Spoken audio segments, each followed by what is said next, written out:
پھر جب بھیجے ہوئے فرشتے خاندان لوط علیہ السلام کے پاس آئے تو وہ کہنے لگے کہ تم تو اجنبی آدمی ہو۔ انہوں نے کہا کہ بلکہ ہم آپ کے پاس وہ چیزیں لے کر آئے ہیں جس میں یہ لوگ شک کیا کرتے تھے۔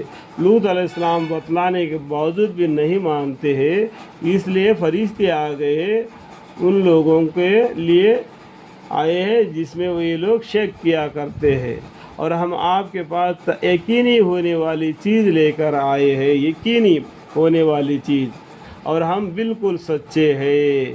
فرشتے یقین کا بالکل ہوگا، وہ حکم اللہ کے طرف سے تجویز ہو چکا ہے، ہو کر رہ گیا، یہ ہم بالکل سچے ہیں اور سچے بات کہتے ہیں۔ سو آپ رات کے کسی حصے میں اپنے گھر والوں کو لے کر چلے جائیے۔ دیکھو یہاں پر بھی لوط علیہ السلام رات کو سفر کیے، ٹھیک ہے۔ یعقوب علیہ السلام سے لے کر آخری محمد مصطفیٰ صلی اللہ علیہ وسلم تک بھی جو بھی پیغمبر آئے ہیں وہ رات کو سفر کیے۔ رات کو سفر کرنا مطلب بنی اسرائیل لقب ہے، نک نیم، جو رات کو سفر کرنے والے، ٹھیک ہے۔ اور آپ سب کے پیچھے ہو لیجیے، اور تم میں سے کوئی پیچھا پھر کر بھی نہ دیکھیے، اور اس جگہ کا تم کو حکم ہوا ہے اس طرف سب چلے جانا۔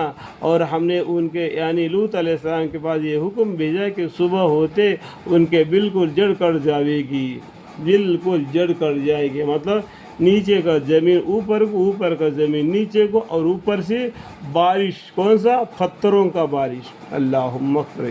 اور شہر کے لوگ خوب خوشیاں کرتے ہوئے پہنچے۔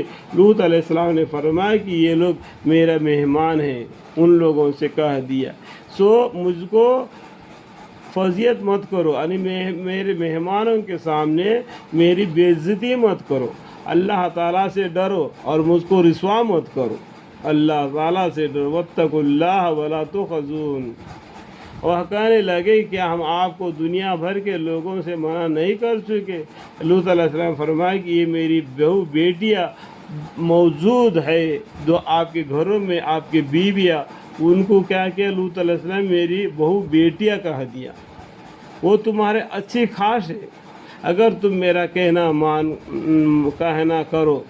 آپ کی جان کی قسم وہ اپنی مستی میں مدہوش تھے، وہ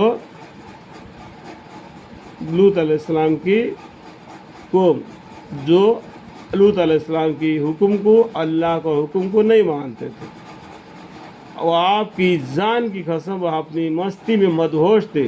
پس سورج نکلتے نکلتے ان کا آواز سخت نے آ دبایا، پھر ہم نے ان بستی کا اوپر کا تختہ تو نیچے کر دیا اور ان لوگوں پر کنکر کا پتھر برسانا شروع کیے۔ ہاں، واقعہ میں کئی نشانیاں ہیں اہل بصیرت کے لیے۔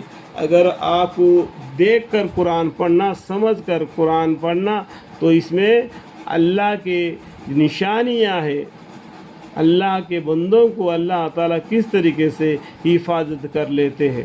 اس واقعہ میں، اس قصے میں کئی نشانیاں ہیں اہل بصیرت کے لیے، اور یہ بستیاں ایک آباد سڑک پر ملتی ہے۔ جب سعودی کنٹری میں جہاں پر یہ بستیاں ہے، جہاں پر یہ عذاب ہوا ہے لوط علیہ السلام اور ان کی قوم کا، یہ بستیاں ایک آباد سڑک پر ملتی ہے۔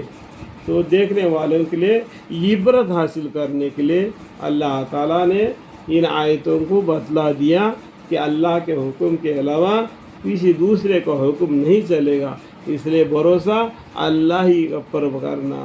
اللہم اغفر لی۔